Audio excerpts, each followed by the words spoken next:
ചോദിക്കാനുള്ള ദൈവവചനത്തിൻ്റെ ഒരു ചോദ്യം, വചനം പറയുന്നത് നിങ്ങളോട് പറയാൻ എനിക്കുണ്ടായ നിയോഗം. വചനത്തിലെ ചില വേദഭാഗങ്ങൾ പാസ്റ്റർ അജി കെ ജോൺ മുമ്പോട്ട് വന്ന് ഞാൻ പറയുന്ന ചില വേദഭാഗങ്ങൾ ഇവിടെ വായിക്കാൻ പോവുകയാണ്.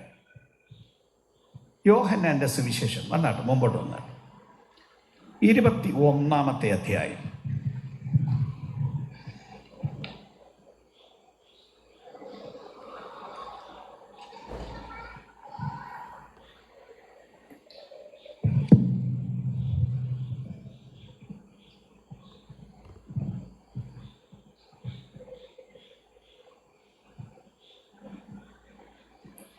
ഒന്ന് മുതൽ 6 വരെയുള്ള വാക്യങ്ങൾ ആദ്യം മൈക്ക് കൊടുത്താൽ.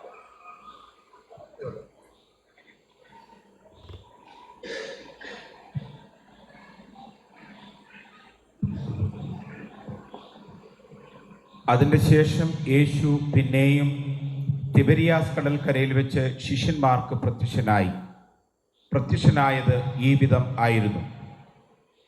ശീമോൻ പത്രോസും ദിദിമോസ് എന്ന തോമസും ഗലീലയിലുള്ള കാനയിലെ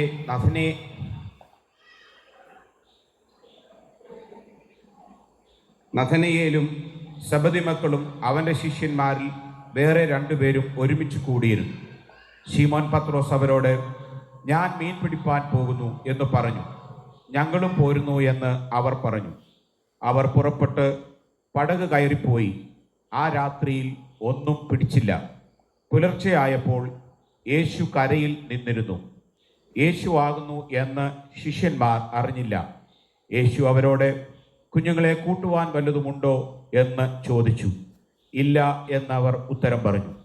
പടകിൻ്റെ വലത്തുഭാഗത്ത് വല വീശുവീൻ, എന്നാൽ നിങ്ങൾക്ക് കിട്ടും എന്ന് അവൻ അവരോട് പറഞ്ഞു. അവർ വീശി മീനിൻ്റെ പെരുപ്പം ഹേതുവായി അത് വലിപ്പാൻ കഴിഞ്ഞില്ല. അതിൻ്റെ 15-ാം വാക്യം മുതൽ 19-ാം വാക്യം കൂടെ വരെയുള്ള വാക്യങ്ങൾ കൂടെ വായിക്കുന്നു. 15 മുതൽ 19 വരെയുള്ള വാക്യങ്ങൾ കൂടെ. അവർ പ്രാതൽ കഴിച്ച ശേഷം യേശു ശീമോൻ പത്രോസിനോട്, യോഹന്നാൻ്റെ മകനായ ശീമോനെ, നീ ഇവരിലധികമായി എന്നെ സ്നേഹിക്കുന്നുവോ എന്ന് ചോദിച്ചു. അതിനു അവൻ, ഉവ്വ് കർത്താവേ, എനിക്ക് നിന്നോട് പ്രിയമുണ്ട് എന്ന് നീ അറിയുന്നുവല്ലോ എന്ന് പറഞ്ഞു. എൻ്റെ കുഞ്ഞാടുകളെ മേയ്ക്ക എന്ന് അവൻ അവരോട് പറഞ്ഞു. രണ്ടാമതും അവനോട്, യോഹന്നാൻ്റെ മകനായ ശീമോനെ, നീ എന്നെ സ്നേഹിക്കുന്നുവോ എന്ന് ചോദിച്ചു. അതിനു അവൻ, ഉവ്വ് കർത്താവേ, എനിക്ക് നിന്നോട് പ്രിയമുണ്ട് എന്ന് നീ അറിയുന്നുവല്ലോ എന്ന് പറഞ്ഞു. എൻ്റെ ആടുകളെ പാലിക്ക എന്ന് അവൻ അവനോട് പറഞ്ഞു. മൂന്നാമതും അവനോട്, യോഹന്നാൻ്റെ മകനായ ശീമോനെ, നിനക്കെന്നോട് പ്രിയമുണ്ടോ എന്ന് ചോദിച്ചു. എന്നോട് പ്രിയമുണ്ടോ എന്ന് മൂന്നാമതും ചോദിക്കിയാൽ പത്രോസ് ദുഃഖിച്ചു. കർത്താവേ, നീ സകലവും അറിയുന്നു, എനിക്ക് നിന്നോട് പ്രിയമുണ്ട് എന്നും നീ അറിയുന്നു എന്ന് അവനോട് പറഞ്ഞു. യേശു അവനോട്, എൻ്റെ ആടുകളെ മേയ്ക്ക.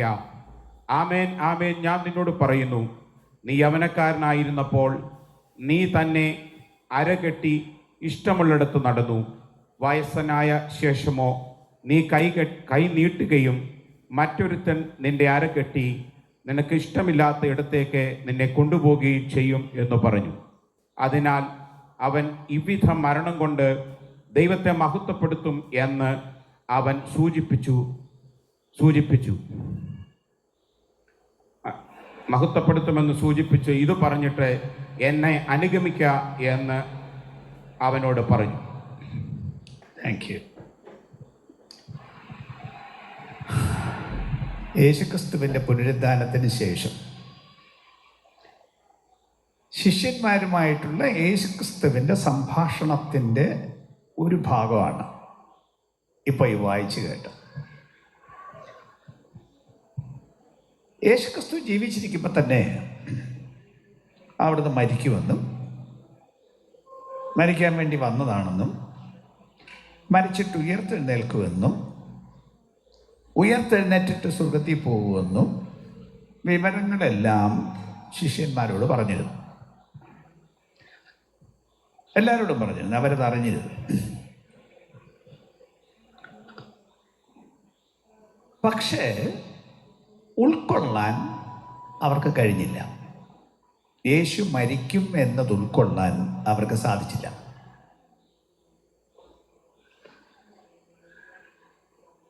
യേശു അവരുടെ തെളിച്ച് പറഞ്ഞു, എൻ്റെ ജീവനെ മറുവിലയായി കൊടുപ്പാനാണ് ഞാൻ വന്നത്.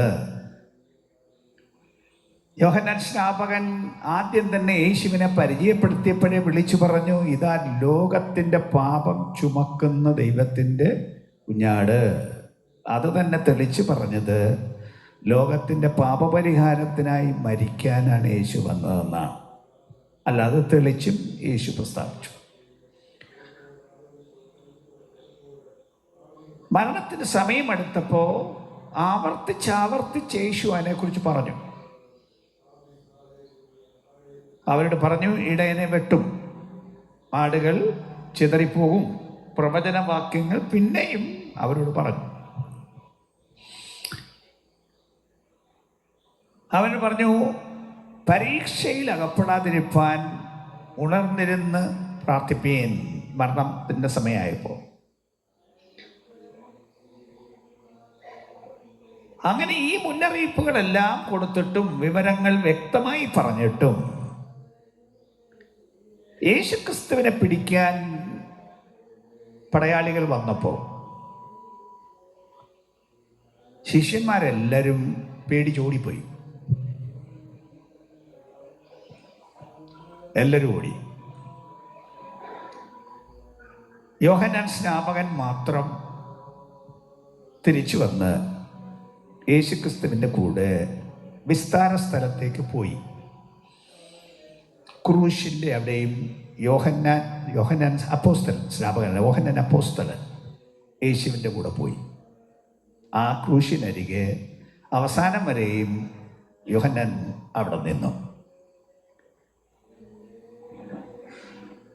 നിന്നോടുകൂടി മരിക്കേണ്ടി വന്നാലും ഞാൻ അങ്ങയെ തള്ളിപ്പറയില്ല എന്ന് യേശുവിനെ തള്ളിപ്പറയുമെന്ന് പത്രോസിനോട് പറഞ്ഞതിന് മറുപടിയായിട്ട് പത്രോസ് പറഞ്ഞത്, നിന്നോടുകൂടെ മരിക്കേണ്ടി വന്നാലും ഞാൻ നിന്നെ തള്ളിപ്പറയില്ല എന്ന് പറഞ്ഞ പത്രോസ് എനിക്കിവനെ അറിയില്ല എന്നും അവസാനം പ്രാകുകയും ചെയ്ത് 3 പ്രാവശ്യം യേശുവിനെ തള്ളിപ്പറഞ്ഞു.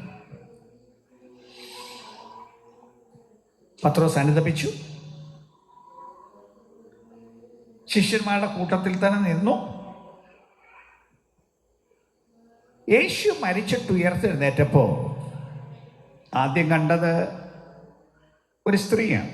ചില സ്ത്രീകളാണ് അവിടെ പോയവരാണ് കണ്ടത്.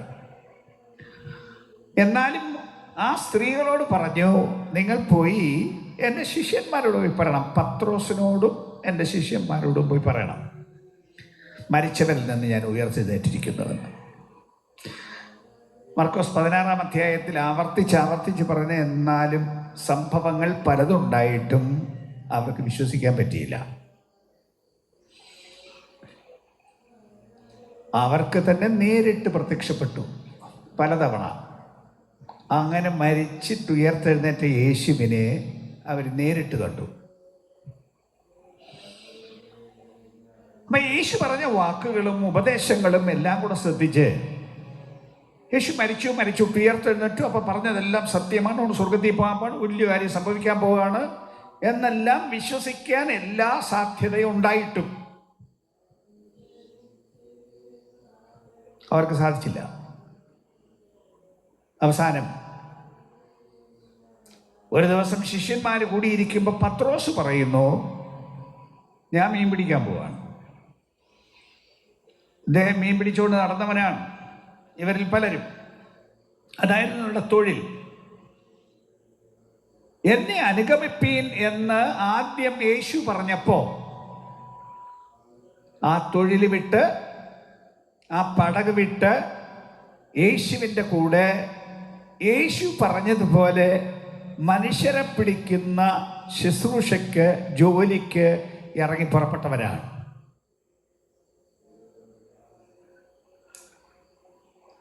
യോഹന്നാനെ സംബന്ധിച്ചും മറ്റും പറയുന്നത്, അപ്പനോടുകൂടെ പടകിൽ ജോലി ചെയ്തുകൊണ്ടിരുന്നവൻ അപ്പനെയും പടകിനെയും എല്ലാം വിട്ടുവെച്ച് പോകുന്നവരാണ്.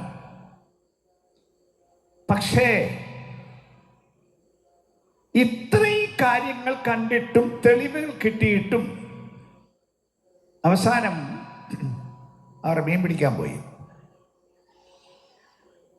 അത്താഴത്തിന് സ്വല്പം ആഹാരത്തിന് വേണ്ടി പോയതല്ല, അങ്ങനെ തോന്നുന്നില്ല.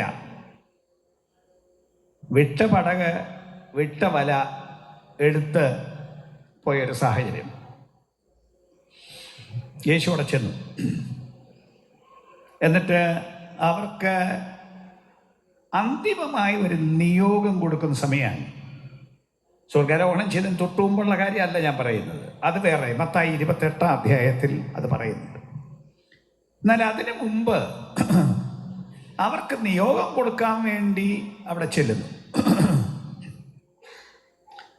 പ്രത്യേകമായി ഇവിടെ സംസാരിക്കുന്ന എല്ലാ ശിഷ്യന്മാരോടും ആണെങ്കിലും ചോദ്യം പ്രൈമറി ആയിട്ട്, പ്രാഥമികമായിട്ട് പത്രോസിനോടാണ് ചോദിക്കുന്നത്. എല്ലാവർക്കും ബാധകമാണ് താനും. എന്താണ് ചോദിക്കുന്ന ചോദ്യം? പത്രോസേ, ഇവരിൽ അധികമായി അല്ലെങ്കിൽ ഇവയിൽ അധികമായി നീ എന്നെ സ്നേഹിക്കുന്നുവോ? അതാണ് യേശുവിൻ്റെ ഫൈനലായിട്ടുള്ള ചോദ്യം. ഇവരിൽ അധികമായി നീ എന്നെ സ്നേഹിക്കുന്നുവോ?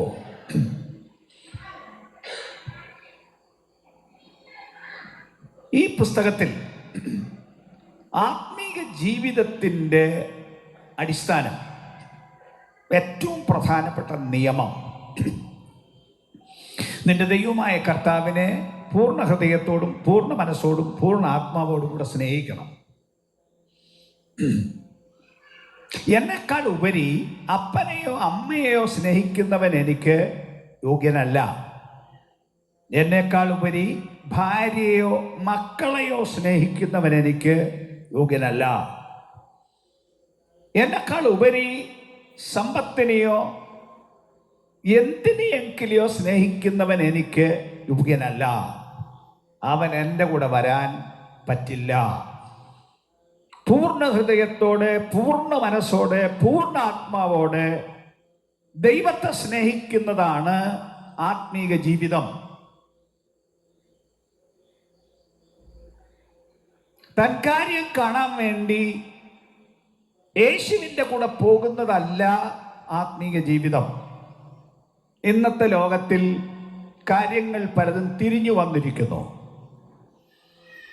തങ്ങളുടെ ആവശ്യങ്ങൾ നേടിക്കിട്ടാൻ വേണ്ടി, പൈസ ഉണ്ടാകാൻ വേണ്ടി, രോഗശാന്തി ഉണ്ടാകാൻ വേണ്ടി, മെച്ചമായ ജീവിത സൗകര്യങ്ങൾ കിട്ടുമെന്ന പ്രസംഗം കേട്ടതിൻ്റെ വെളിച്ചത്തിൽ ഇങ്ങനൊരു മാർഗത്തിലേക്ക് തിരിയുന്ന ഒരു സ്ഥിതിവിശേഷം ഇന്ന് ലോകത്തിൽ വ്യാപകമാണ്. പ്രത്യേകിച്ച് കഴിഞ്ഞ ഒരു 10-30 വർഷമായി ലോകത്തിൽ സമൃദ്ധിയുടെ സുവിശേഷം എന്ന ഒന്ന് പ്രചരിക്കുന്നതിൻ്റെ വെളിച്ചത്തിൽ ധാരാളം ആളുകൾ അതിൻ്റെ പുറകെ പോകുന്നു. അങ്ങനെയുള്ള സഭകളിൽ ആളുകൾ ധാരാളമുണ്ട്.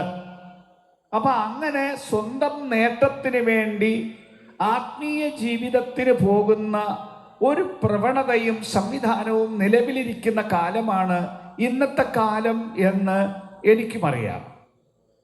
എല്ലാവരും അങ്ങനെയാണ് എന്ന് ഞാൻ പറയുന്നില്ല.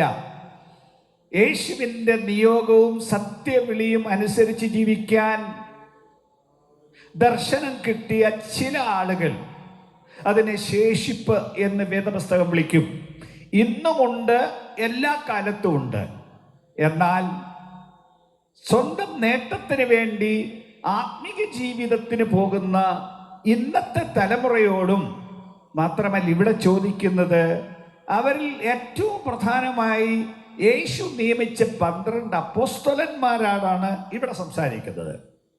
അവരോട് ചോദിക്കുന്ന ചോദ്യം, ഇവയിലെല്ലാം അധികമായി നീ എന്നെ സ്നേഹിക്കുന്നുവോ എന്ന ചോദ്യത്തിന് പത്രോസിന് അങ്ങോട്ട് തൻ്റെടമായിട്ടൊരു മറുപടി പറയാൻ, ചോദിക്കുന്നതിൻ്റെ ഗ്രാവിറ്റിയിൽ ആ നിലയിൽ ഉത്തരം പറയാൻ പത്രോസിനെ കൊണ്ട് പറ്റുന്നില്ല. കാരണം അവസാനം പറയുന്നു, നീ എല്ലാം അറിയുന്നു. മൂന്നാമത്തെ ചോദ്യത്തിൻ്റെ ഉത്തരം അതാണ്, നീ എല്ലാം അറിയുന്നു. ശുശ്രൂഷ എന്നത്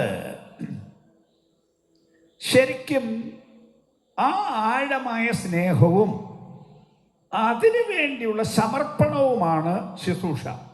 അതോർപ്പിക്കാനാണ് യേശു മടങ്ങി വന്നത്, തിരിച്ചവരെ വന്ന് വിളിക്കുന്നത്.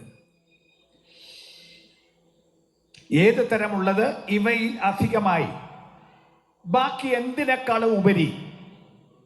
ലൂക്കോസിൽ യേശു പറഞ്ഞ അനുസരിച്ച് സ്വന്തം ജീവനേക്കാൾ ഉപരി. ഒന്നുകൂടെ പറയുന്നു, അപ്പനേക്കാൾ, അമ്മയേക്കാൾ, ഭാര്യയേക്കാൾ, മക്കളെക്കാൾ, സമ്പത്തിനേക്കാൾ, തൻ്റെ സ്വന്തം ജീവനേക്കാൾ അധികം യേശുവിനെ സ്നേഹിച്ച് യേശുവിൻ്റെ സേവനത്തിന് വേണ്ടി പോകാനുള്ളതാണ് സുവിശേഷത്തിന് വേണ്ടിയുള്ള വിളി. അതാണ് അസൽ നിയമനം. അതാണ് അവസാനം ചോദിക്കുന്നത്. അത് നിനക്കുണ്ടോ എന്നൊരു ചോദ്യമാണ് ഇവിടെ ചോദിക്കുന്നത്. ഇന്ന് സ്ഥിതിഗതികളെക്കുറിച്ച് ഞാൻ അല്പം ഒന്ന് പറയേണ്ടിയിരിക്കുന്നു. അങ്ങനൊരു കാര്യം വിട്ടിട്ട് ഇന്നൊരു തൊഴിലായി ഇത് സ്വീകരിച്ചിരിക്കുന്ന ഒരു സംവിധാനം ലോകത്തിൽ വ്യാപകമായിട്ടുണ്ട്. ഉപജീവനത്തിൻ്റെ ഒരു വഴി, സമ്പത്തുണ്ടാക്കാൻ ഒരു വഴി, അതാണ് ഇന്നത്തെ സംവിധാനമായി അനേകം ആളുകളിലും കാണുന്നത്. എന്നാൽ ഇന്ന് പാവനമായ ഒരു ഓർഡിനേഷൻ ശുശ്രൂഷ നടക്കുമ്പോൾ നിങ്ങളെ ഓർപ്പിക്കാനുള്ളത് ശുശ്രൂഷ അതിനല്ല.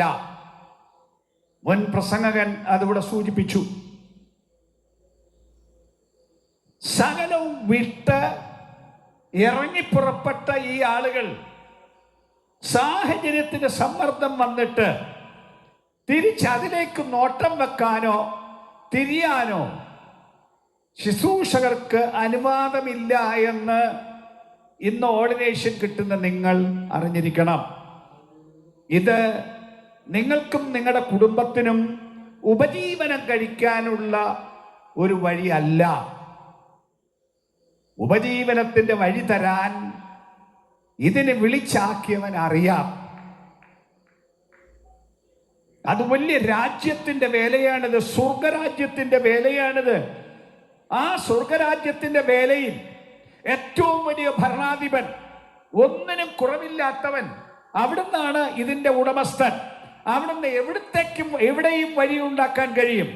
ഇല്ലാത്ത വഴി ഉണ്ടാക്കാൻ കഴിവുള്ളവൻ, സമുദ്രത്തിൽ വഴി ഉണ്ടാക്കുന്നവൻ, മരുഭൂമിയിൽ വഴി ഉണ്ടാക്കുന്നവൻ, ആകാശത്തിന് വഴി ഉണ്ടാക്കുന്നവൻ, ശത്രുക്കളുടെ വഴി ഉണ്ടാക്കുന്നവൻ, അതിന് കഴിവുള്ളവനാണ് ഇതിന്റെ അസൽ നായകൻ എന്ന് സുവിശേഷ വേലക്കാരൻ അറിഞ്ഞിരിക്കണം. മനുഷ്യരല്ല ഇതിന്റെ ഉറവിടം. മനുഷ്യരെ നോക്കി, മനുഷ്യരെ പ്രസാദിപ്പിച്ച് അവരുടെ പുറകെ പോയി നേട്ടമുണ്ടാക്കാനുള്ള ഇന്നത്തെ സുവിശേഷകരുടെ പ്രവണത ഈ വിശുദ്ധ വേദപുസ്തകത്തിന് നിരക്കുന്നതല്ല, യേശുവിന്റെ മാർഗത്തിന് നിരക്കുന്നതല്ല. ഇന്ന് പൊതുവെ എനിക്ക് മെച്ചമായൊരു സഭ വേണം, കൂടുതൽ ആളുകളുള്ള സഭ വേണം, കൂടുതൽ പണമുള്ള സഭ വേണം എന്ന ഒരു വ്യഗ്രത സുവിശേഷ ലോകത്തിൽ വ്യാപകമായി വന്നിരിക്കുന്നു. അതിനുവേണ്ടി ആളുകൾ നെട്ടോട്ടമോടുന്നു. ഈ സ്ഥിതി ഈ പുസ്തകത്തിന് ചേരുന്നതല്ല എന്നും യേശുവിന്റെ ആത്മാവിന് ചേരുന്നതല്ല എന്നും ഇന്ന് ഈ ഓർഡിനേഷൻ ദിവസം ഞാൻ തറപ്പിച്ച് പറയേണ്ടിയിരിക്കുന്നു. യേശു ചോദിക്കുന്ന ചോദ്യം, നിങ്ങൾ അധ്വാനിക്കാൻ പോയല്ലോ, കൂട്ടാൻ വല്ലതും ഉണ്ടോ? അങ്ങോട്ട് കൊടുക്കാൻ വല്ലതും ഉണ്ടോ എന്നാണ് യേശുവിന്റെ ചോദ്യം. യേശു വന്നിരിക്കുന്നു, കൊടുക്കാൻ വല്ലതും ഉണ്ടോ? അവർ പറയുന്ന ഒന്നുമില്ല. അധ്വാനിച്ചു, രാത്രി മുഴുവൻ പണിപ്പെട്ടു, ഒരു മീനേയും കിട്ടിയില്ല, ഒരു വകയില്ല. ഇന്ന് സുവിശേഷ വേലക്കാരോടും ദൈവത്തിന് ചോദിക്കാനുള്ള ചോദ്യം, വല്ലതും ഉണ്ടോ? കൈ വല്ലതും ഉണ്ടോ? പിടിച്ചത് വല്ലതും ഉണ്ടോ എന്ന് ചോദിച്ചാൽ, ഞാൻ ഈ സമൂഹത്തിൻ്റെ കണക്ക് എല്ലാ ആണ്ടിലും പരിശോധിക്കുന്ന ഒരാൾ കൂടിയാണ്. നിങ്ങൾ ആണ്ടുതോറും പൂരിപ്പിച്ചു വരുന്നൊരു ഫോം ഉണ്ടല്ലോ, ആ ഫോം കുത്തിയിരുന്ന് നോക്കുന്നിടത്തനാണ് ഞാൻ. ഒരാൾ പോലും സ്നാനപ്പെടാതെ എത്രയോ പേർക്ക് ഞങ്ങൾ ക്രിസ്ത്യൻ വർക്കർ സർട്ടിഫിക്കറ്റ് കൊടുക്കേണ്ടി വരുന്നു, ഞങ്ങൾ ലൈസൻസ് കൊടുക്കേണ്ടി വരുന്നു, ഞങ്ങൾ ഓർഡിനേഷൻ കൊടുക്കേണ്ടി വരുന്നു. ഇവിടുത്തെ സംവിധാന നിമിത്തം ഒരാണ്ട് അധ്വാനിച്ചിട്ട് ഒരാളെപ്പോലും സഭയിൽ കൊണ്ടുവരാൻ കഴിയാതെ 5-8 വർഷം പ്രവർത്തിച്ചിട്ട് 20 പേരുടെ ഒരു സഭയുണ്ടാക്കാൻ കഴിയാതെ ഓർഡിനേഷൻ വേണം. ഇതല്ലേ ഇന്നത്തെ സ്ഥിതി? എന്തിനാണ് നമ്മെ വിളിച്ചത്? നമുക്കൊരു തൊഴിലിന് വേണ്ടി വിളിച്ചതാണെന്ന് ധരിക്കരുത്. പാപികളായ മനുഷ്യരെ രക്ഷിച്ച് സ്വർഗരാജ്യത്തിൽ കൊണ്ടെത്തിക്കാൻ അതിനുള്ള നിയോഗം തന്ന്, അതിനുള്ള അധികാരത്തിന്റെ വചനം തന്ന്, അതിനുവേണ്ടി പരിശുദ്ധാത്മാവിനെ തന്ന് ഈ സമൂഹം അതിനുവേണ്ടി നൽകി നിങ്ങളെ ആക്കിയിരിക്കുമ്പോൾ ആത്മാക്കളെ രക്ഷിച്ചില്ല എങ്കിൽ, ജനം രക്ഷിക്കപ്പെട്ടില്ല എങ്കിൽ, ജനം സ്നാനപ്പെട്ടില്ല എങ്കിൽ നിങ്ങളുടെ ശുശ്രൂഷ പരാജയമാണ്. അതിനെക്കുറിച്ചൊരു ഹൃദയവേദനയില്ലാതെ, അതിനെക്കുറിച്ചൊരു ലജ്ജയില്ലാതെ ജീവിക്കുന്ന ഒരു സ്ഥിതിവിശേഷം ഇന്ന് ഈ സമൂഹത്തിൽ വന്നു പറ്റിയിരിക്കുന്നു. സഹോദരങ്ങളെ, ദൈവം ഈ കാര്യത്തിൽ ദുഃഖിക്കുന്നു. ജനം രക്ഷിക്കപ്പെടുവാൻ കഴിയാതെ, അവരെ രക്ഷയിലേക്ക് കൊണ്ടുവരാൻ കഴിയാതെയുള്ള നിങ്ങളുടെ സകല അധ്വാനങ്ങളും ഫലശൂന്യമാണ് എന്ന് ഇന്ന് ഞാൻ തറപ്പിച്ച് പറയട്ടെ. അത്രയ്ക്ക് ശക്തിയില്ലാത്തതോ ഈ വചനം?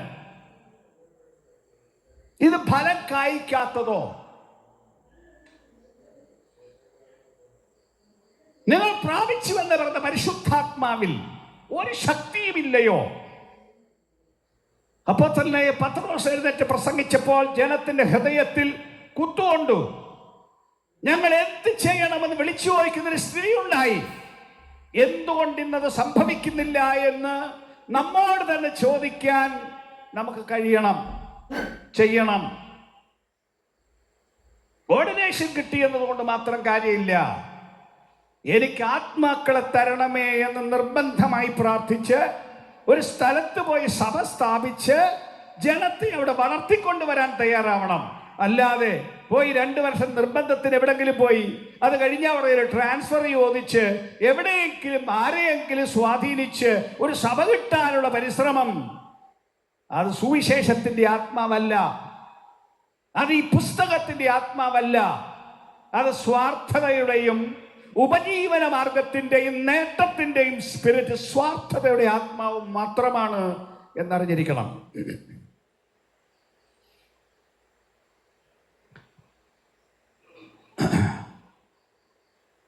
ഇത്തരത്തിൽ ആ സ്നേഹത്തെ ചോദിച്ചിട്ട് യേശു പറയുന്നു, 3 പ്രാവശ്യം ചോദിച്ചു. ഇയാൾ 3 പ്രാവശ്യം തള്ളി പറഞ്ഞവനാണ്. അപ്പൊ അതിന് തക്ക പരിഹാരം ഉണ്ടാക്കണം. ദൈവസന്നിധിയിൽ തെറ്റ് വന്നാൽ പരിഹാരം ഉണ്ടാക്കണം.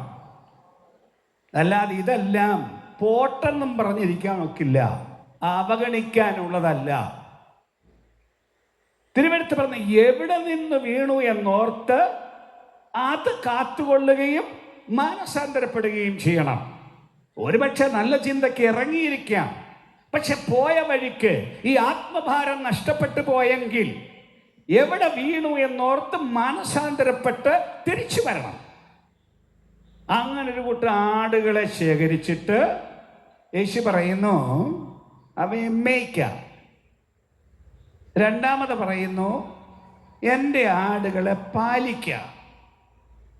3ാമത്തെ ചോദ്യത്തിന് ഉത്തരമായി പറഞ്ഞതിന് മറുപടി പറയുന്നു എൻ്റെ ആടുകളെ വീണ്ടും മേയ്ക്കാം. ഇത് സുവിശേഷീകരണത്തിൻ്റെ തുടക്കം. അതോടൊപ്പം ആടുകളെ മേയ്ക്കുന്ന ജോലിയുണ്ട്, ഇടയ ജോലിയുണ്ട്. യോഹന്നാന്റെ സുവിശേഷം 10-ാം അധ്യായത്തിൽ ഇടയനെ വ്യക്തമായി വിശദീകരിച്ചിട്ടുണ്ട്.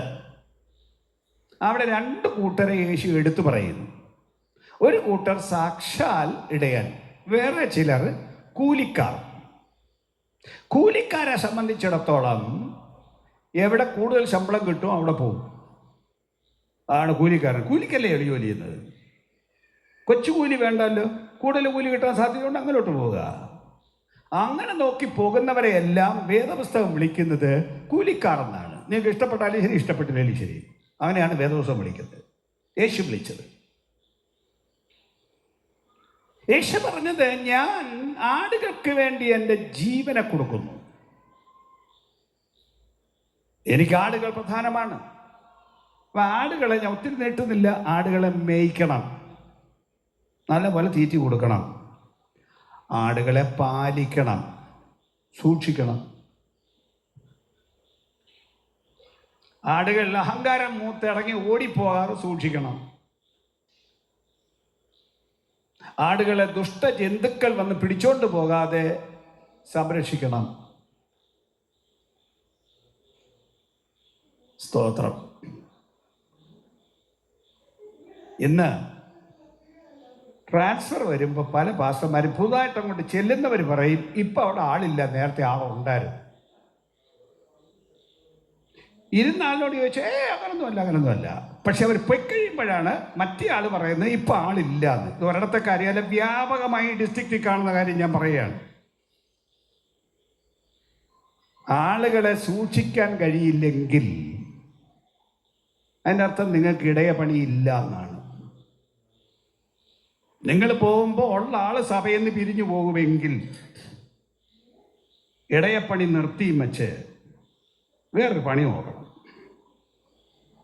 ആരെങ്കിലും അധ്വാനിച്ചു കൊണ്ടുവന്ന ജനത്തെ വല്ലയിടത്തും പറഞ്ഞു വിടാൻ ശുശ്രൂഷകരെ ആവശ്യമില്ല. ധാരാളം ആളുകൾ അങ്ങനെ ചെയ്യുന്നു.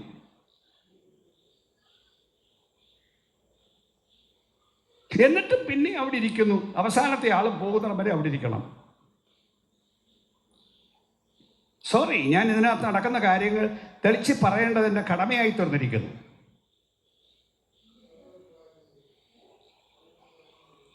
ആളുകളെ നേടണം, ആളുകളെ നിലനിർത്തണം. നിലനിർത്തണോ അതിനുള്ള പക്വത ഉണ്ടാവണം, അതിനുള്ള വളർച്ച ഉണ്ടാവണം. നിങ്ങളുടെ സ്വാർത്ഥതയുടെയും നിങ്ങളുടെ ജഡത്തിൻ്റെയും പ്രവൃത്തി കൊണ്ട് ജനത്തെ നിർത്താൻ കഴിയില്ല. ജനത്തിൻ്റെ സ്ഥിതി തിരിച്ചറിഞ്ഞ് അവരെ വളർത്തി പരിപോഷിപ്പിച്ച് നിർത്തി ഉപയോഗിക്കാൻ ശുശ്രൂഷകൻ കഴിവ് പ്രാപിക്കണം. ഈ സമൂഹത്തിൽ ശുശ്രൂഷയ്ക്ക് വളരാനുള്ള എല്ലാ സൗകര്യങ്ങളും ഈ എക്സിക്യൂട്ടീവ് കമ്മിറ്റി ഉണ്ടാക്കി തരുന്നു. അതിനുള്ള സ്പെഷ്യൽ പരിശീലനങ്ങൾ തരാൻ ഞങ്ങൾ പരിശീലനങ്ങൾ ക്രമീകരിച്ചിരിക്കുന്നു. പക്ഷെ വരാൻ ആളില്ല. എല്ലാവരും തികഞ്ഞവരാണ്. തികഞ്ഞവരാണെങ്കിൽ ആത്മാക്കൾ രക്ഷിക്കപ്പെടുന്നില്ല. രക്ഷിക്കപ്പെട്ടവർ സഭയിൽ നിന്ന് പുറത്തും പോകുന്നു. എന്നിട്ടും പരിശീലനം കിട്ടാനോ വളർച്ച പ്രാപിക്കാനോ അനേകരും തയ്യാറല്ല. നിങ്ങളോട് ഓർഡിനേഷൻ ഇന്ന് കിട്ടുന്നവരോട് ഞാൻ പറയുകയാണ്, ഈ വചനത്താൽ പറയുകയാണ്, ശുശ്രൂഷയിൽ വളരണം. ഇത് കഴിഞ്ഞാൽ എല്ലാം പൂർണ്ണമായി എന്ന് ധരിക്കരുത്. പൂർണ്ണമായ ഒരു മനുഷ്യനും ഭൂമിയിലില്ല. ശുശ്രൂഷയിൽ വളരാൻ ഈ സമൂഹം ഉണ്ടാക്കിത്തരുന്ന എല്ലാ അവസരങ്ങളും ഉപയോഗിക്കണം. അല്ല വേറെ എവിടെ അവസരം കിട്ടുമോ അതിന് നല്ല അവസരങ്ങൾ നോക്കിപ്പോണം. പഠിക്കാൻ തയ്യാറാവണം, വളരാൻ തയ്യാറാവണം. ഇപ്പം തന്നെ ജൂൺ മാസം ആദ്യത്തെ ആഴ്ച മുതൽ സഭാ വളർച്ചയ്ക്ക് വേണ്ടി ഒരു പ്രത്യേക യോഗം ഇവിടുത്തെ പാസ്റ്റേഴ്സിന് വേണ്ടി പ്രഖ്യാപിച്ച് അനൗൺസ് ചെയ്തിരിക്കുകയാണ്. സഭ വളരണോ അതിന് ദൈവത്തിൻ്റെ ക്രമമുണ്ട്, അതിന് ദൈവത്തിൻ്റെ വഴിയുണ്ട്. അത് പഠിക്കേണ്ട പ്രത്യേക പാഠമാണ്. അതിനു വേണ്ടി ജൂൺ മാസം രണ്ടാമത്തെ ആഴ്ചയല്ലേ സാറേ, അതോ ഒന്നാമത്തെ ആഴ്ച?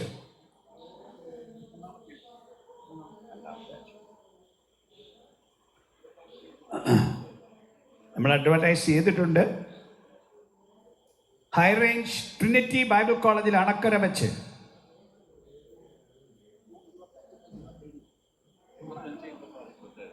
ജൂൺ മാസം ഒടുവിലത്തെ ആഴ്ചയിൽ കുറച്ച് പേര് രജിസ്റ്റർ ചെയ്തിട്ടുണ്ട്. ഒരു 35 പേർക്ക് വീതമുള്ള ട്രെയിനിങ് ആണ് കൊടുക്കുന്നത്. രജിസ്റ്റർ ചെയ്തവർ കൃത്യമായത് ഓർക്കുക, അല്ലാത്തവർ എല്ലാവരും. എങ്ങനെയെങ്കിലും സഭ വളരണ്ടേ? ഇങ്ങനെ പോയാൽ മതിയോ? ഈ തളർച്ചയും വളർച്ചയില്ലാത്ത ഈ സ്ഥിതിയും കൊണ്ട് പോയാൽ മതിയോ? ഈ സമൂഹത്തിൽ ദൈവം ആഗ്രഹിക്കുന്ന കാര്യം സാധിക്കണ്ടേ? അതിനുവേണ്ടി സ്പെഷ്യൽ ഒരു കോഴ്സ് ഡിസൈൻ ചെയ്ത് നിങ്ങൾക്ക് തരികയാണ്. അതുകൊണ്ട് അക്കാര്യത്തിന് വേണ്ടി ചുമതലപ്പെട്ട വർഗീസ് അച്ഛനെ നിങ്ങൾ കോണ്ടാക്ട് ചെയ്യണം. അല്ലെങ്കിൽ ഓഫീസിൽ ആ കാര്യം പറഞ്ഞ് രജിസ്റ്റർ ചെയ്യണം. 3 ഫുൾ ഡേ ആണ് ആ യോഗം ക്രമീകരിച്ചിരിക്കുന്നത്. തലേ ദിവസം വരണം. 3-ാമത്തെ ദിവസം വൈകിട്ട് 4 മണി വരെ യോഗം ഉണ്ടായിരിക്കും. അതിനുശേഷമാണ് പോകേണ്ടത്. നിങ്ങൾക്ക് ഒരു വളർച്ച ഉണ്ടാക്കാൻ സാധിക്കും.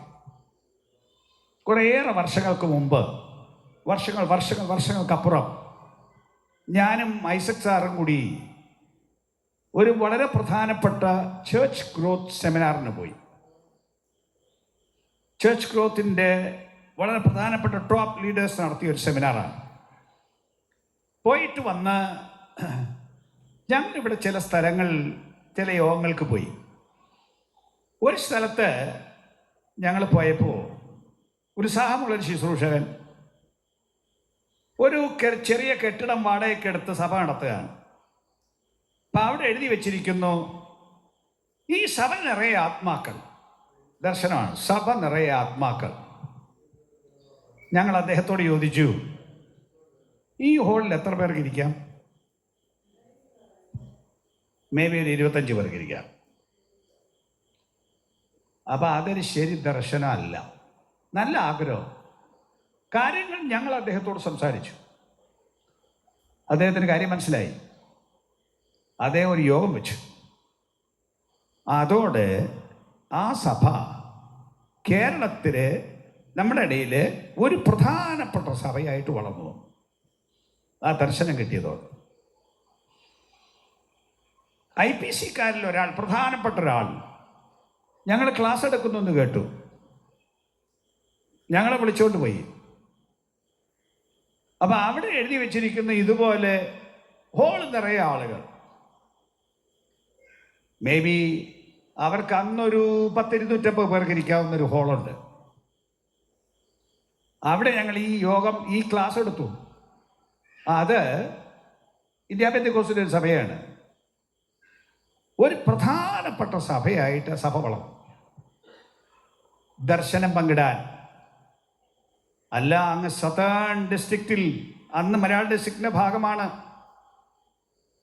ഒരു സഭയിൽ ഒരു ഉത്സാഹമുള്ള ശുശ്രൂഷകൻ. അവിടെ ഞങ്ങൾ പോയി. ഒരു ചെറിയ ഷെഡിലെ യോഗം. പക്ഷെ കേരളത്തിലെ 1-ാമത്തെ സഭയായിട്ട് ആ സഭ വളർന്നു. നിങ്ങളുടെ സഭയ്ക്ക് വളരാൻ കഴിയും. നിങ്ങൾക്ക് ശുശ്രൂഷയിൽ നേട്ടമുണ്ടാക്കാൻ കഴിയും. അതിന് പരിശീലനം വേണം, അതിന് ശിക്ഷണം വേണം. ഈ സമൂഹം അതിന് ചെയ്യാൻ കഴിയുന്നതെല്ലാം ചെയ്യാൻ തയ്യാറാണ്. അതുകൊണ്ടൊരു കൊച്ചു സഭയുമായിട്ട് ഒതുങ്ങാതെ, മെച്ചമുള്ള സ്ഥലം തേടി പോകാതെ, എനിക്കൊരു സഭ സ്ഥാപിക്കണം, ആത്മാക്കളെ രക്ഷിക്കണം, ദൈവപ്രവൃത്തി വേണം എന്ന ആഗ്രഹത്തോടെ ഈ പറയുന്ന പോലെ പൂർണ്ണ സമർപ്പണത്തിന് തയ്യാറായാൽ ദൈവം ആ പ്രവൃത്തി ചെയ്യും. ഒന്നുകൂടെ പറയുന്നു, ശുശ്രൂഷയിൽ ആളുകൾ തെറ്റിപ്പോകുന്നുവെങ്കിൽ പരിശീലനത്തിന് വീണ്ടും പോകണം. എവിടെയാണ് തോൽവി സംഭവിച്ചതെന്ന് മനസ്സിലാക്കണം. അങ്ങനെ മടങ്ങി വന്ന് ഒരു ശുശ്രൂഷയ്ക്ക് വേണ്ടി ഒരുങ്ങാൻ ഇന്ന് പകൽ നിങ്ങളെ ഞാൻ പ്രബോധിപ്പിക്കുകയാണ്. ഈ സമർപ്പണമില്ലാതെ ഓർഡിനേഷൻ കിട്ടിയത് കൊണ്ട് അങ്ങനെ ഒരു സർട്ടിഫിക്കറ്റ് കയ്യിലിരിക്കുമെന്നല്ലാതെ പ്രത്യേകിച്ച് ആത്മീക നേട്ടം ഒന്നും ഉണ്ടാക്കില്ല. ദൈവം അതിനെക്കുറിച്ച് വലിയ അനുഗ്രഹം തരത്തുമില്ല. അതുകൊണ്ട് ഒരുങ്ങുവിൻ, പ്രത്യേകമായി തയ്യാറാകുവിൻ. ദൈവത്തിൻ്റെ അനുഗ്രഹത്തിന് വേണ്ടി ഒരുങ്ങി പൂർണ്ണമായി സമർപ്പിക്കുവിൻ. നടത്തുവാൻ കഴിയുന്ന ദൈവത്തെ വിശ്വസിച്ചോണം. ആമേൻ. കൂടുതൽ പൈസ കിട്ടണമെങ്കിലും കൂടുതൽ ആത്മാക്കൾ വേണ്ടേ? വല്ലവരും നേടിയ ആത്മാക്കളുടെ കയ്യിൽ നിന്ന് പൈസ വാങ്ങിക്കണം എന്ന് പറയുന്നതിനേക്കാൾ ഞാൻ തന്നെ നേടിയ ആത്മാക്കളുടെ പക്കൽ നിന്ന് ആ സമ്പത്ത് ഉണ്ടാകുന്നതല്ലേ നല്ലത്? അതല്ലേ മാനം? അതല്ലേ അന്തസ്സായിട്ടുള്ളത്? അതിനു വേണ്ടി ഒരുങ്ങൂ. നിങ്ങളെ തന്നെ ദൈവത്തിന് സമർപ്പിക്കൂ. ഞാൻ ഒന്നുകൂടെ പറയുന്നത്, പാവനമായൊരു ശുശ്രൂഷ ഇവിടെ നടക്കാൻ പോവാണ്. ഇതിൻ്റെ ഗൗരവവും പ്രാധാന്യവും നിങ്ങൾ നല്ലപോലെ തിരിച്ചറിഞ്ഞിരിക്കണം. എല്ലാ കൃപകൾ കൊണ്ടും ദൈവം നിങ്ങൾ നിറയ്ക്കട്ടെ. ഈ അവസരം ഒരു സ്തോത്രാഴ്ച എടുക്കാൻ പോവാണ്.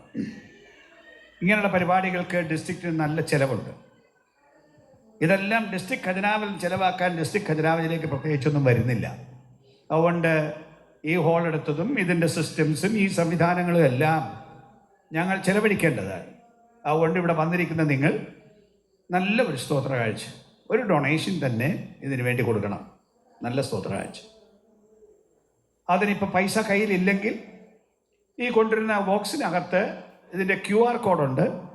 നിങ്ങൾക്ക് സ്കാൻ ചെയ്ത് ഇന്ന് സ്തോത്ര കാഴ്ച ഇടാവുന്നതാണ്. അതുകൊണ്ട് എല്ലാവർക്കും തയ്യാറാവാം.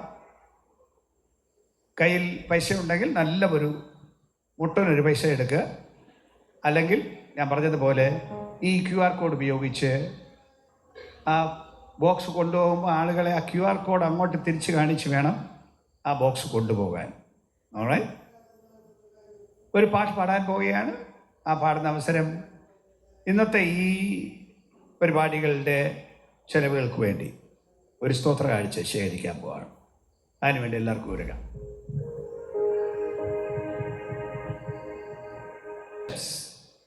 അധ്യക്ഷന്മാർ ഏക ഭാര്യയുടെ ഭർത്താവായിരിക്കണമെന്നും മക്കളെ പൂർണ്ണ ഗൗരവത്തോടെ ദൈവഭക്തിയിൽ പരിപാലിക്കുന്നവരായിരിക്കണമെന്നും വചനം പറയും. അതുകൊണ്ട് നമ്മുടെ പാസ്റ്റർമാർ മിക്ക പേരും വിവാഹിതരാണ്.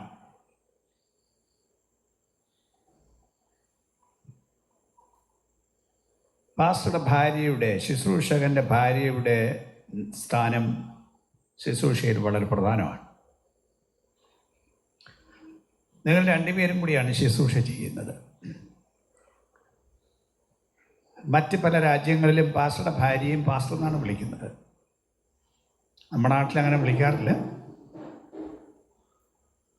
ഞങ്ങൾ നിങ്ങൾക്കൊരു ക്രെഡൻഷ്യൽ സ്ത്രീകൾക്ക് തരുന്നുമില്ല. എന്നിരിക്കലും പാസ്റ്ററുടെ ക്രെഡൻഷ്യലിൻ്റെ കീഴിൽ നിങ്ങളും ആ പാസ്റ്ററൽ ശുശ്രൂഷയുടെ ഭാഗമാണ്. അല്ലാതെ പാസ്റ്റർക്ക് കഞ്ഞി വെച്ച് കൊടുക്കുക, കുടുംബജീവിതം നയിക്കുക, മക്കളെ വളർത്തുക എന്ന ഒരു ദൗത്യം മാത്രമല്ല. അത് അതിൻ്റെ ഭാഗമാണ്. അത് വിവാഹത്തിൻ്റെ ഭാഗമാണ്. നിങ്ങൾ ഈ ഒരു ശുശ്രൂഷകനെ വിവാഹം കഴിക്കാൻ തീരുമാനിച്ചപ്പോൾ ശുശ്രൂഷയുടെ പങ്കാളിത്തത്തിലേക്ക് നിങ്ങൾ പ്രവേശിച്ചിരിക്കുകയാണ്. നിങ്ങൾക്ക്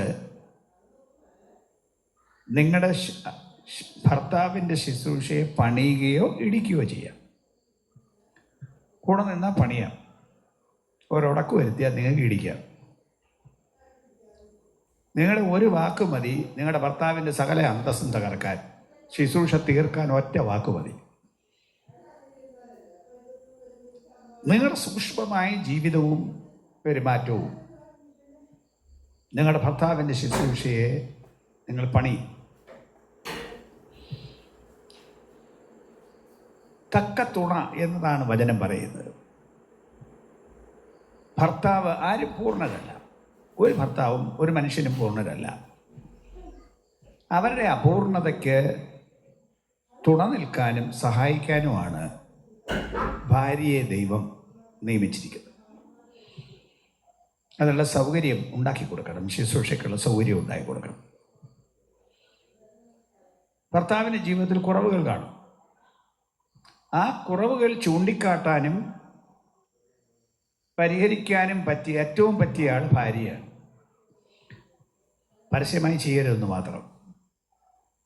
സ്വകാര്യമായി ഭർത്താവിനെ നല്ല മൂഡിലിരിക്കുമ്പോൾ കാര്യം പറഞ്ഞു കൊടുത്ത് തിരുത്തി വളർത്തുക എന്നുള്ളത് ഭാര്യയുടെ കടമയാണ്.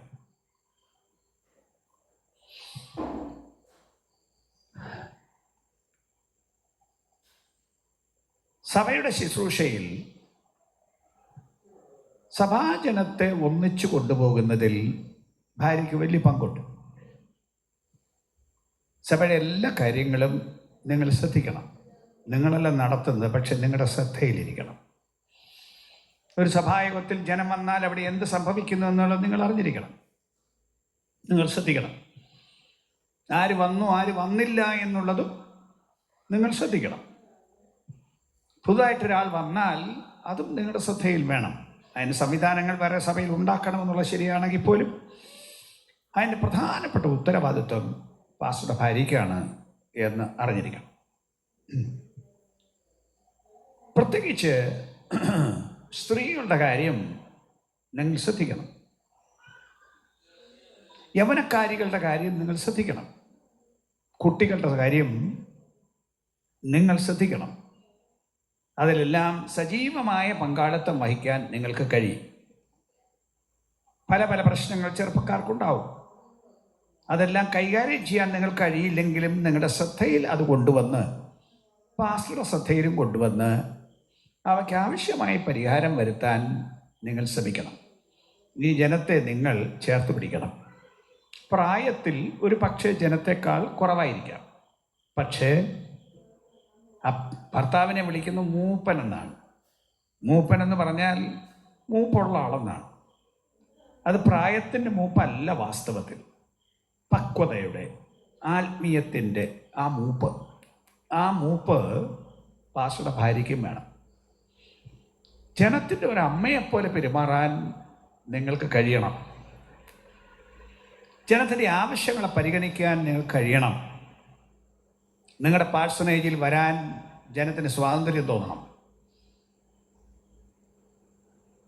അല്ലാതെ സഭയാകുമ്പോൾ എല്ലാം പൂട്ടിയിട്ടും വെച്ച് ജനമെല്ലാം പോയി കഴിഞ്ഞ് മാത്രം പാഴ്സണേജ് ഉറക്കുന്ന സമ്പ്രദായം പാടില്ല. കൊടുപ്പീൻ എന്നാൽ നിങ്ങൾക്ക് കിട്ടും. ജനത്തിന് വല്ലതും കൊടുക്കാനും കൂടെ പഠിക്കണം. വാങ്ങിക്കാൻ മാത്രം പഠിച്ചാൽ പോരാ. വല്ലയിടത്തും പോയി തിന്നാൽ മാത്രം പോരാ, വളരെ തീറ്റി കൊടുക്കാനും കൂടെ പഠിക്കണം. അങ്ങനെ വന്നെങ്കിലേ ഈ ജനത്തിൻ്റെ സ്നേഹവും സഹകരണവും നമുക്ക് ലഭിക്കൂ. കിട്ടാൻ വേണ്ടിയല്ല, സ്നേഹത്തിൻ്റെ ഭാഗമാണ്. ക്ഷീണിച്ചും വലഞ്ഞും വരുന്നവരെ കണ്ടേക്കാം. അവരെ പരിഗണിക്കുക എന്നുള്ളത് പാസ്റ്ററുടെ ഭാര്യയുടെ ഉത്തരവാദിത്വമാണ്. ജനത്തെ ഒന്ന് ശുശ്രൂഷിക്കാൻ വേണ്ടി അല്പം വചനജ്ഞാനം കൂടുതൽ വേണം. എല്ലാവരും ബൈബിൾ സ്കൂളിൽ പഠിച്ചവരല്ല. എന്നാൽ ഇന്നത്തെ കാലത്ത് ഓൺലൈൻ കോഴ്സസൊക്കെ ധാരാളം ഉണ്ട്. അതുകൊണ്ട് അത്യാവശ്യത്തിലുള്ള ഓൺലൈൻ കോഴ്സസ് എങ്കിലും എടുക്കാൻ എല്ലാ പാസ്റ്റർമാരുടെയും ഭാര്യമാർ തയ്യാറാവണം. നിങ്ങളുടെ വചനജ്ഞാനം വർദ്ധിപ്പിക്കണം, നിങ്ങളുടെ കഴിവുകൾ വർദ്ധിപ്പിക്കണം. പാസ്റ്റേഴ്സിൻ്റെ ഭാര്യമാർക്കെല്ലാം ട്രെയിനിങ് കൊടുക്കാനുള്ള ഒരു സമ്പ്രദായം ഇതുവരെ ഉണ്ടാക്കാൻ ഞങ്ങൾക്ക് പറ്റിയിട്ടില്ല. ഒരിക്കൽ ഒരു പാസ്റ്റേഴ്സ് ഫാമിലി സെമിനാർ വെക്കണമെന്ന് ഞങ്ങൾ ആഗ്രഹിച്ചു. പക്ഷേ ഒരു 100 പേരെ ഒരുമിച്ച് താമസിപ്പിക്കാൻ പറ്റിയൊരു സ്ഥലം ഞങ്ങൾക്ക് കേരളത്തിലെങ്ങും കണ്ടെത്താൻ കഴിഞ്ഞില്ല. അതുകൊണ്ട് ആ സെമിനാർ നടത്താൻ പറ്റിയില്ല. എന്നിരിക്കലും പരിശീലനം നിങ്ങൾക്ക് വളരെ വളരെ പ്രധാനമാണ്. നിങ്ങളുടെ ഭർത്താവിൻ്റെ ആരോഗ്യം ശ്രദ്ധിക്കണം. നല്ല പോലെ ആഹാരം കൊടുക്കണം, ഉള്ളതനുസരിച്ച്. അതും ഇതും തിന്നാൻ അനുവദിക്കരുത്. ജങ്ക് ഫുഡ് തിന്ന് ആവശ്യമില്ലാത്ത സോക്കേടെല്ലാം വരുത്താൻ സമ്മതിക്കരുത്. നിങ്ങൾക്ക് ആ കാര്യത്തിൽ നിയന്ത്രണം വേണം. ചിലർക്ക് ഭക്ഷണത്തിന് നിയന്ത്രണം ഇല്ല. കണ്ടമാനം തിന്ന് ഷുഗറും വരുത്തി, കണ്ട രോഗമെല്ലാം വരുത്തി ജീവിക്കുന്ന ഒത്തിരി പേരുണ്ട്. അതൊക്കെ വീട്ടിലെ ഭക്ഷണ കാര്യങ്ങളിൽ ക്രമീകരിച്ച് ചില കാര്യം പറയേണ്ടി വരുമ്പോൾ നിങ്ങളോട് ഇപ്പോഴാണ് പറയാൻ സൗകര്യം. അപ്പോൾ അതുകൊണ്ട് അവയൊക്കെ ക്രമീകരിച്ച് നിങ്ങളുടെ ഭർത്താവ് ആരോഗ്യത്തോടെ ജീവിക്കാനുള്ള സൗകര്യം ഉണ്ടാക്കി കൊടുക്കണം. വളരെ ചെറുപ്പത്തിൽ ചിലർ നല്ല പോലൊക്കെ തിന്ന് തന്നെ ചത്തതും കേട്ടിട്ടുണ്ട്. അപ്പോൾ അങ്ങനെയുള്ള സാഹചര്യങ്ങൾ വീട്ടിൽ ഒഴിവാക്കി നിങ്ങളുടെ ഭർത്താവ് ആരോഗ്യത്തോടെ ജീവിക്കാനുള്ള സൗകര്യം നിങ്ങൾ ഉണ്ടാക്കി കൊടുക്കണം. നിങ്ങളുടെ മക്കളെ പരിപാലിക്കുന്നതിൽ വളരെ നിങ്ങൾ ശ്രദ്ധിക്കണം. നമ്മുടെ മക്കൾ പ്രധാനമാണ്. അവർ ദൈവഭക്തിയിൽ ജീവിക്കേണ്ടതും വളരേണ്ടതും നിങ്ങളുടെ ശുശ്രൂഷയ്ക്ക് ആവശ്യമാണ്. എന്നാലേ ജനത്തിൻ്റെ മുമ്പാകെ നമുക്ക് നിൽക്കാൻ പറ്റുള്ളൂ. നിങ്ങളുടെ മക്കൾ വഴിതെറ്റിപ്പോയാൽ വേറെ ആരെയും ഉപദേശിക്കാൻ നിങ്ങൾ ചെന്നാൽ അവർ നിങ്ങളോട് മറിച്ച് ഉത്തരം പറയും.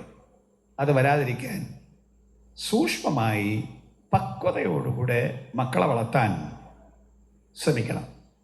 ഇതിനൊക്കെ പ്രശ്നങ്ങളുണ്ടെങ്കിൽ പരിഹരിക്കാൻ പറ്റിയ സംവിധാനങ്ങളുണ്ട്, കൗൺസിലേഴ്സ് ഉണ്ട്. നിങ്ങളുടെ കുടുംബങ്ങളിൽ പ്രശ്നങ്ങളുണ്ടെങ്കിൽ പരിഹരിക്കണം.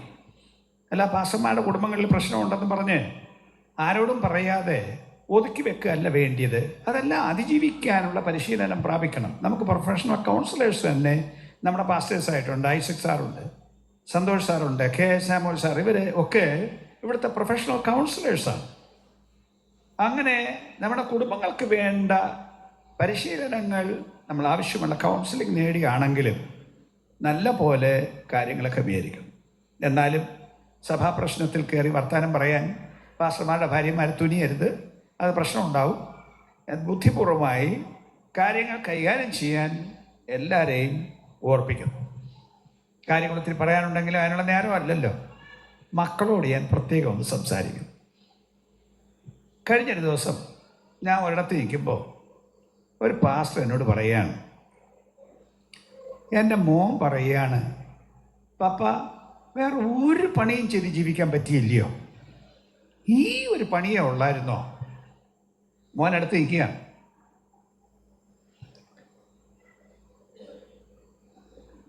ഇവിടുത്തെ ഒരു ശുശ്രൂഷകൻ ഒരു ദിവസം എന്നോട് പറഞ്ഞു, എൻ്റെ മക്കളെ ഒരു കാരണവശാലും ഞാൻ സുവിശേഷ വേലയ്ക്ക് വിടില്ല.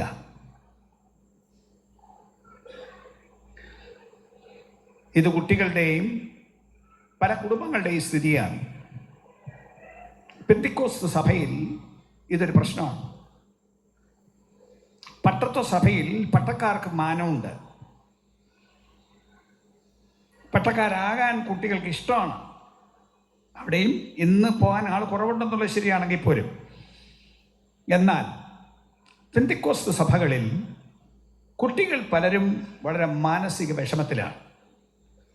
സഭകളിൽ ഉണ്ടാകുന്ന പ്രശ്നങ്ങൾ, വഴക്കുകൾ, ശുശ്രൂഷകന്മാരുടെ മുഖത്തു നോക്കി ചിലർ ആക്ഷേപിക്കുന്ന ആക്ഷേപങ്ങൾ, ഇവ കേട്ട് കുട്ടികൾ മനസ്സുമടുത്ത് ദൈവത്തെ ഇഷ്ടമില്ലാതെ, ശുശ്രൂഷ ഇഷ്ടമില്ലാതെ ജീവിക്കുന്ന ഒരു സ്ഥിതി അനേക കുട്ടികൾക്കുണ്ട് എന്ന് എനിക്കറിയാം.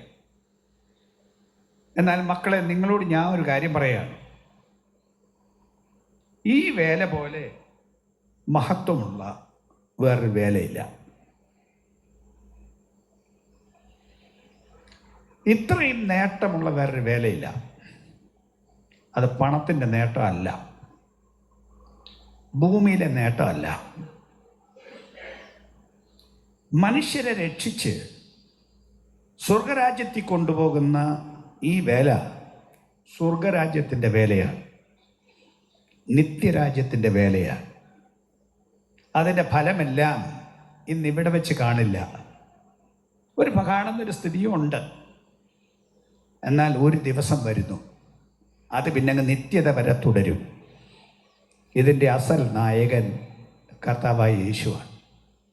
എന്നെ അനുഗമിക്കുക എന്ന് പറഞ്ഞ് വിളിച്ച് നിങ്ങളുടെ അപ്പനും അമ്മയും ഈ വേലയ്ക്ക് പോയത് ഇതിനകത്ത് ആക്ഷേപിക്കുന്നത് എല്ലാവരും അല്ല. ജനത്തിൽ ബഹുഭൂരിപക്ഷം പേരും ശുശ്രൂഷകന്മാരെ സ്നേഹിക്കുകയും ബഹുമാനിക്കുകയും കരുതുകയും ചെയ്യുന്നവരാണ്. പരിഹസിക്കുന്നവരും ആക്ഷേപിക്കുന്നവരും വളരെ കുറച്ചേ ഉള്ളൂ. അവരുടെ ശബ്ദം ചിലപ്പോൾ കഠിനമായിരിക്കും, വളരെ ക്രൂരമായിരിക്കും, നല്ലപോലെ ഉപദ്രവിച്ചേക്കാം. അതിൽ വിഷമം തോന്നരുത്. ഒന്നുകൂടെ പറയുന്നത്, അതിൽ വിഷമം തോന്നരുത്. അതിൽ വേദന തോന്നി ഇത് വേണ്ട എന്ന് പറയരുത്. ഒരുപക്ഷെ ഏറ്റവും കൂടുതൽ ആക്ഷേപിക്കപ്പെടുക, ഉപദ്രവപ്പെടുക ചെയ്യുന്ന ഒരാളായിരിക്കാം ഞാൻ. എൻ്റെ മക്കൾ ഒരിക്കലും പറഞ്ഞിട്ടില്ല ഈ ശുശ്രൂഷ വേണ്ട. ഞാൻ നിങ്ങളത്തോടെ പറയല്ല, അതിൻ്റെ ബുദ്ധിമുട്ടുകളൊക്കെ ഉണ്ടെങ്കിലും നമ്മുടെ മക്കളെ നമ്മൾ തന്നെ പറഞ്ഞ് മനസ്സിലാക്കണം. നിങ്ങളോട് മക്കൾ എന്ന നിലയിൽ ഇന്ന് ഞാൻ പറയുകയാണ്, ആക്ഷേപിക്കുന്ന ആക്ഷേപങ്ങൾക്ക് പോലും ഒരു ദിവസം ദൈവവും പ്രതിഫലം ഉണ്ടാവും. അതുകൊണ്ട് ആരാക്ഷേപിച്ചാലും ലജ്ജ തോന്നരുത്. അപ്പനിലും അമ്മയിലും തെറ്റുണ്ടെങ്കിൽ നിങ്ങളും കൂടെ ഒന്ന് തിരുത്തി കൊടുക്കണം. അപ്പനും അമ്മയെല്ലാം ശരിയാണെന്ന് ഞാൻ പറയുന്നില്ല, ചിലപ്പോൾ തെറ്റുണ്ടായിരിക്കാം. നിങ്ങൾ അപ്പനോടും അമ്മയോടും പറഞ്ഞു തിരുത്തി കൊടുക്കണം, ശരിയാക്കണം. എന്നാലും നമ്മൾ ജീവിക്കുന്ന ഉപജീവനത്തിൻ്റെ വഴി ദൈവത്തിൻ്റെ ജനം ദൈവസഭയിൽ തരുന്നതാണ്. അങ്ങനെയാണ് നമ്മൾ വളർന്നത്, നമ്മൾ പഠിച്ചത്. അതുകൊണ്ട് ജനത്തെ സ്നേഹത്തോടെ വിചാരിക്കണം. ഉപദ്രവിക്കുന്ന ചിലർക്ക് വേണ്ടി പ്രാർത്ഥിക്കണം. നശിക്കാൻ വേണ്ടിയല്ല, അവർക്ക് മനസാന്തരം ഉണ്ടാകാൻ വേണ്ടി പ്രാർത്ഥിക്കണം. അതുകൊണ്ട് ഈ ശുശ്രൂഷയെ സംബന്ധിച്ച് ഒരു മക്കൾക്കും അപമാനം തോന്നരുത്, വേദന തോന്നരുത്. ഈ ശുശ്രൂഷയുടെ പാത പിന്തുടരാൻ നിങ്ങൾ തയ്യാറാവണം. നിങ്ങളുടെ മക്കളുടെ കാലം വരുമ്പോൾ അവരും ഈ ശുശ്രൂഷയുടെ പാത പിന്തുടരാൻ തയ്യാറാവണം. ഞാൻ ഒന്നുകൂടെ പറയുന്നു, ഏറ്റവും മഹത്വമുള്ള ജോലി മഹാരാജാവായ ദൈവത്തിൻ്റെ സുവിശേഷത്തിൻ്റെ ജോലിയാണ്. അതിനെക്കുറിച്ച് അഭിമാനത്തോടെ നിങ്ങൾ ജീവിക്കണം. അപ്പനും അമ്മയും നല്ല രീതിയിൽ ശുശ്രൂഷിക്കാൻ നിങ്ങൾ സൗകര്യം ഉണ്ടാക്കി കൊടുക്കണം. നിങ്ങളുടെ ജീവിതത്തെ നിങ്ങൾക്കാക്കണം. വേണ്ടാത്ത കൂട്ടുകെട്ടിന് പോകരുത്. ഇന്നത്തെ ലോകത്തിലെ തിന്മകൾ അതിൻ്റെ പുറകെ നിങ്ങൾ പോകരുത്. നിങ്ങളെ ബാക്കി കുട്ടികളെല്ലാം നോക്കും, ജനം നോക്കും. നിങ്ങൾക്ക് നിങ്ങളുടെ പരിമിതികളുണ്ടെങ്കിലും നിങ്ങൾ തികവുള്ളൊരു കുട്ടിയായിരിക്കണമെന്നാണ് അവരുടെ പ്രതീക്ഷ. അത് പറ്റില്ല. എന്നിരിക്കലും മെച്ചമായി ജീവിക്കാൻ നിങ്ങളെ സമർപ്പിച്ചു കൊടുക്കണം. വളരെ പ്രാർത്ഥിക്കണം. ആർക്കെങ്കിലും വല്ലാത്ത വിഷമമുണ്ടെന്നുണ്ടെങ്കിൽ, അങ്ങനെ ഒരു വിഷമമുണ്ടെങ്കിൽ ഞങ്ങളിൽ ഒരാളെ കാണാനും മടി കാണിക്കണ്ട. അങ്ങനെ ആവശ്യത്തിന് വിളിച്ചാൽ അതിന് ഞങ്ങൾ മറുപടി തരാം. നിങ്ങളുടെ പ്രശ്നം പരിഹരിക്കുക എന്നുള്ളത് ഞങ്ങളുടെയും കൂടെ ആവശ്യമാണ്. ഞങ്ങളതിൽ മനസ്സുള്ളവരാണ്. ഞങ്ങൾ എവിടെയെങ്കിലും വരുമ്പോൾ ഞങ്ങളെ ഒന്ന് കാണാനോ ഒരു വാക്ക് പറയാനോ പേടിയൊന്നും തോന്നണ്ട. സൂപ്രണ്ടെന്ന് പറഞ്ഞാൽ അങ്ങനെ പേടിക്കേണ്ട കാര്യമൊന്നുമില്ല. സൂപ്രണ്ടിൻ്റെ ബഹുമാനവും നിലയെല്ലാം ഉണ്ട്. എന്നിരിക്കലും നിങ്ങളുടെ ആവശ്യങ്ങൾക്ക് വേണ്ടിയും നിങ്ങളെ സഹായിക്കാനും ഉള്ളവരാണ് സൂപ്രണ്ടും ബാക്കി എക്സിക്യൂട്ടീവ് കമ്മിറ്റി അംഗങ്ങളെല്ലാം. അതുകൊണ്ട് എല്ലാ തരത്തിലും ദൈവത്തിൻ്റെ രാജ്യം വളരണം. അഭിമാനത്തോടെ അന്തസ്സോടെ ശുശ്രൂഷ ചെയ്യാൻ എല്ലാവരും തയ്യാറായിരിക്കൂ. സഹോദരിമാരെ, ദൈവം നിങ്ങളെ അനുഗ്രഹിക്കട്ടെ. അപ്പനമ്മമാർ ഉത്സാഹത്തോടെ ദൈവത്തിൻ്റെ ഈ മക്കളെ ദൈവത്തിന് വേണ്ടി വിട്ടു. അതൊരു വലിയ മഹത്വമുള്ള കാര്യമാണ്. അതിനെക്കുറിച്ച് അഭിമാനത്തോടെ നിൽക്കണം. നിങ്ങളും നിങ്ങളുടെ പിന്തുണ പൂർണ്ണമായി കൊടുത്ത് ശുശ്രൂഷയിൽ സഹായിക്കണം. ചില അമ്മമാരും കൂടി ശുശ്രൂഷ ചെയ്യുന്നവരുണ്ട്. നമ്മുടെ ജോമോൻ്റെ അമ്മയൊക്കെ ശുശ്രൂഷയിൽ സജീവമായി കൂടെ നിന്ന് ശുശ്രൂഷ ചെയ്യുന്നവരാണ്. മറ്റു പലരും അങ്ങനെ കണ്ടേക്കാം. എല്ലാവരെയും ദൈവം അനുഗ്രഹിക്കട്ടെ.